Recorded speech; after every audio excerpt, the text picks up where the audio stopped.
Academic excellence is what St. John's College believes in, and that excellence was displayed today during a science, book, and art fair held at the SJC compound. Assistant Headmaster for Student Services, Sol Yam, told us more about the fair, which she explained is held every 2 years. However, this is the first year that it opened to the public. In this fair, we are highlighting the different science experiments and projects that our students have been doing, completing in those science courses.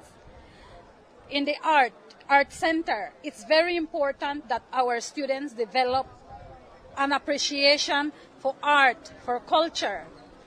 That is why we have one of the best programs in the whole country of Belize.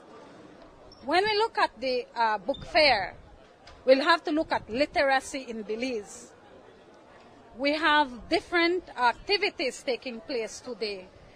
For example, one of those is the book exchange, where students are coming with their textbooks, any type of books, educational textbooks, whereby they would come to the booth and they would exchange it. They would leave it there, and in return they would take one that they are very interested in reading. Yam says that the fair acts as a career fair where primary school students get to see what the high school has to offer.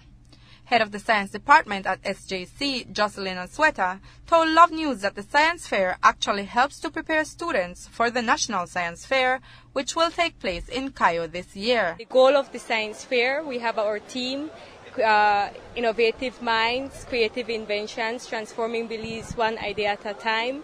And the goal is basically to promote the scientific process, scientific skills that these students need to develop over their 4-year period here at St. John's College, and simply to promote the idea of scientific thinking and scientific analytical thinking.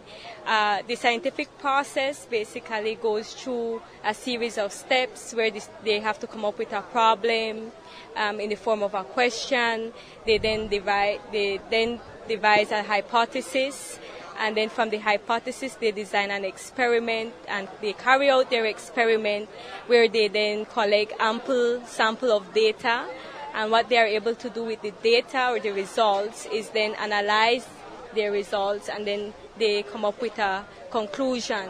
And their conclusion basically either supports or rejects their hypothesis. The science fair portrayed eye-catching and innovative experiments, like a car that runs on water, something third-form student Kamos Chan says might be a good solution for ridiculous gas prices. The car gets to run because of the fuel cell. What the fuel cell does, through these two cylinders that it has on the back, the cylinders are displaced, and then they produce gas, which in turn produces electricity, and the electricity is stored in the fuel cell. So when we connect the fuel cell to the motors, then that would give the energy for it. And we also routed the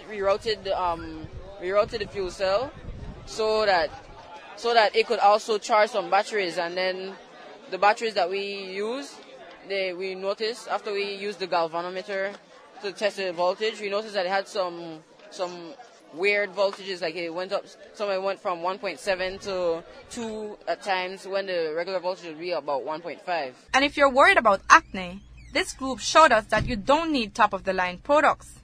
The answer is watermelon. Chinese food therapy, it's from 3000 AD.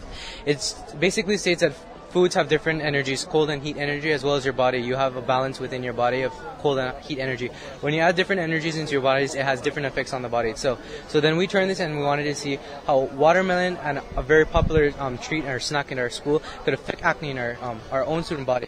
So what we wanted to test is that we took 3-inch slices of watermelon, and we gave the test subjects for 14 days straight. As well, we gave a combo for each subject for 14 days straight. And the results actually proved that the watermelon did decrease acne while the combo increased acne. Love News also got to see other astonishing experiments, like an electronic hand which moves in sync with a glove attached to it.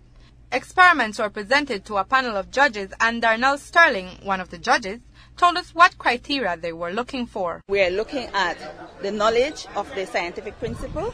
We're looking at the creativity, resources, and the students being familiar with the scientific process. science being empirical, it has to be more than just general knowledge. And so while it's easy to go on the internet and find something that, is flashy and not being able to fully understand what the scientific process is behind it or the concepts, we are seeing today that the students are making use of that and being very resourceful. Today's book fair also featured drama presentations and a poetry slam. Other booths at the fair included Smart, Digital, and Fulltech, who showcased how their services can aid in literacy. Reporting for Love News, I am Natalie Novello.